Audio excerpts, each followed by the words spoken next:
What's going on, guys? T-Mart here, and today we are going to be talking about every single Royalty Elite variant currently in Advanced Warfare. So you guys know yesterday was a huge day. We had 11 new Royalty Elite weapons added into Advanced Warfare, some of which were based off of people's favorite weapons like the Bal 27, the HBR, the ASM-1, stuff like that. We also had two new ones come in, the M1 Irons, which was recently added to the game, got a Royalty Elite version, as well as the new SAC-3 1.5 or SAC-3 not akimbo, whatever you want to call it. That one got a Royalty Elite variant as well. So it was pretty exciting. You know, we had 11 new weapons, and when I heard these things were coming to the game, I thought these Royalty Elite variants were going to be like totally new weapons. I thought they were going to have differing stats, and I thought they were going to be kind of like the cream of the crop. I thought they were going to be like the best of the best in terms of elites, but it turns out that that's not the case. If you guys don't know, Royalty Elite versions are actually pretty much a replica of some sort of other elite version of that weapon, and usually it's the lesser of the two. It's the worst of the other two elites. So let's go through. I'll show you guys exactly how they line up and which ones kind of go with which other elite versions. So starting off with the Bal 27, the Bal 27 Royalty is the exact same as the Bal 27 Inferno, +1 fire rate, +2 handling in exchange for -3 mobility. Next up, we have the HBR-A3. This is the exact same as the Bare Fist, -1 accuracy, -1 range in exchange for +2 handling and a built-in red dot sight. Next up, the AK-12 Royalty. I wish this would have lined up with the RIP, but it doesn't. It lines up with the finger trap where you just have +3 handling, and then you can't put any attachments on the weapon.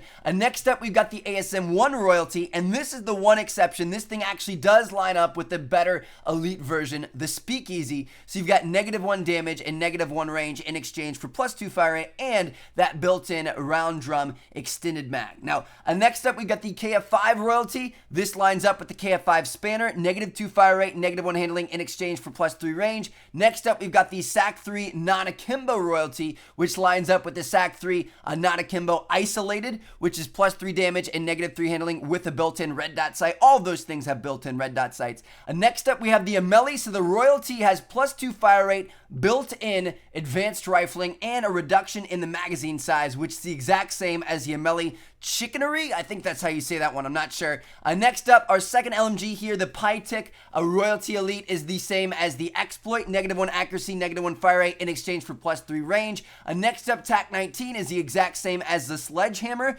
+2 accuracy in exchange for -1 handling and -2 mobility. Next up, we've got the Moors, which is the exact same as the Doctor, -1 damage, -1 accuracy, -1 mobility in exchange for +2 fire rate and +1 handling. And then finally, the last one we have here is going to be the M1 Irons, which is the exact same as the Unforgiving Truth Elite version. -1 damage, +1 accuracy, -1 fire rate, +1 range, +1 handling, and -1 mobility. So, yeah, there you guys have it. Honestly, like, I was kind of disappointed when I figured this out. Like, I was really hoping that these new Royalty Elite weapons would be like superstars. I was hoping they were going to be like the best weapons in the game and give us something totally new to be able to mess around with and really have a lot of fun with. But that's not the case. Like I said, they're pretty much just, you know, carbon copy duplicates with a new kind of like purple and ruby clad camo on them, which I think the camo looks really cool. I think they're awesome weapons. I just wish the stats would have varied a little bit. Now, there is one benefit to these weapons, all right? So if you guys don't know about this,